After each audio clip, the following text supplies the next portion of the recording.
Gaano kadalas na sila ay parang dayami sa hangin, at parang ipa na tinatangay ng bagyo. Sinasabi ninyo, iniingatan na lalahaya ang kaparusahan ng masama. Para sa kaniyang mga anak, bayaran niya ang masama upang sila mismo ang makaranas nito.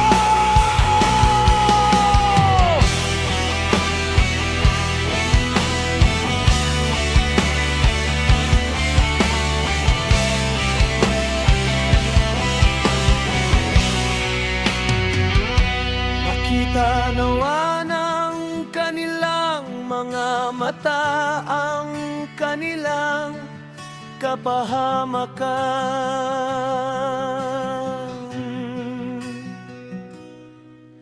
Inumin nawa nilang puot ng makapangyarihan sa lahat.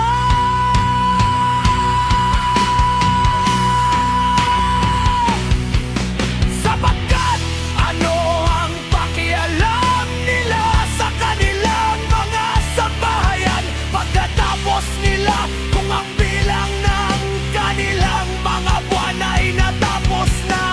May makapagtuturo pa ng kaalaman sa alay ay amang siya ang humahatol sa mga matas. Ang isang tao ay namamatay na puno ng sigla, lubos na panatag at payapa.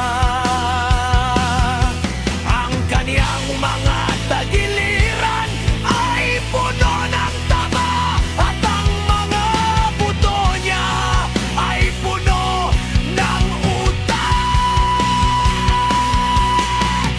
Ang iba naman ay namatay na may pait ng kaluluwa, at hindi kailanman kumain ng may galak. Pareho silang hihigang magkatabi sa alabok, at ang mga uod ang tatakip sa kanila.